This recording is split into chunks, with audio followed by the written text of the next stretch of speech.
Bonjour tout le monde et bienvenue à cette première capsule sur la fonction rationnelle.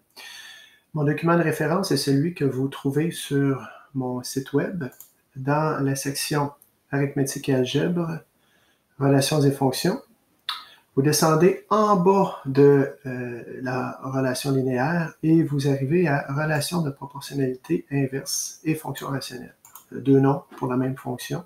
En cliquant ici, vous obtenez ce document. Nous ne verrons pas le nuage de points parce que ce n'est pas une notion essentielle pour d'ici la fin de l'année en troisième secondaire. Ça sera revu en quatrième secondaire. On va donc se concentrer sur la fonction rationnelle.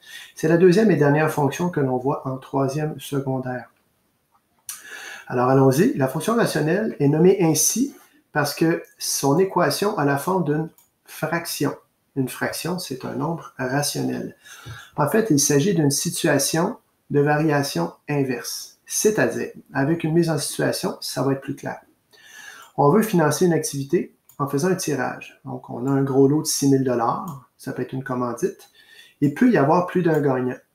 Alors, si je pose X comme le nombre de gagnants, Y comme le montant gagné par personne, bien, logiquement, si je prends 6 000 et j'ai juste un gagnant, la personne gagne 6 000. Mais si j'ai deux gagnants, chacun va se séparer également 6 000 en deux lots de 3 000 $. Je fais donc 6 000 divisé par 2. Si j'ai trois gagnants, 6 000 divisé par 3, ça va faire 2 000 $. Alors, le montant par gagnant dépend du nombre de gagnants.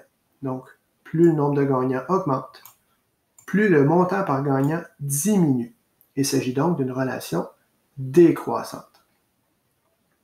Alors, la phrase ici, plus le nombre de gagnants augmente, plus le montant de chacun diminue. On revoit ce qu'on a vu avec les fonctions. Il est important de clairement identifier la relation entre les deux variables.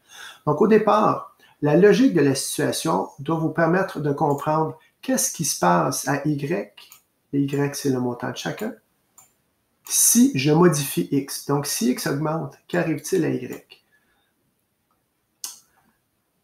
Je reviens ensuite à cette situation précise. Donc, comment est-ce que je fais pour élaborer une table des valeurs? Bien, je vais prendre le nombre de gagnants de 1 à 10, par exemple. Si j'ai un gagnant, 6 000 $ par gagnant. Si j'ai deux gagnants, 3 000. Trois gagnants, 2 000. À chaque fois, je divise 6 000, qui est mon montant total, par le nombre de gagnants. Ce qui me fait à 10 gagnants, 600 $ par gagnant. On remarque une chose. Ce qui est constant dans la fonction, c'est le montant fixe de 6 000 $. Ce qui est variable, c'est le nombre de gagnants et le montant par gagnant.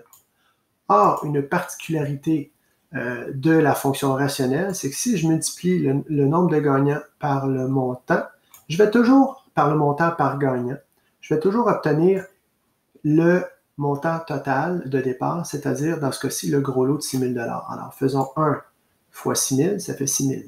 2 fois 3 000, ça fait 6 000. 3 fois 2 000, ça fait 6 000. Et ainsi de suite, jusqu'à 10 fois 600, qui fait 6 000 également. Ce que ça veut dire au niveau de la règle, je vais venir ici à mon tableau qui représente la même situation. Ma règle, c'est quoi? C'est que le montant par gagnant, qui est ma variable Y, se calcule en prenant le montant du gros lot et en le divisant par le nombre de gagnants. Donc, la règle d'une fonction rationnelle, c'est Y égale le montant de départ divisé par X. Y, montant par gagnant, dépend du nombre de gagnants. Donc, ma variable indépendante, celle qui détermine l'autre, c'est le nombre de gagnants. Et le seul paramètre fixe, c'est 6 000, c'est-à-dire le montant de départ.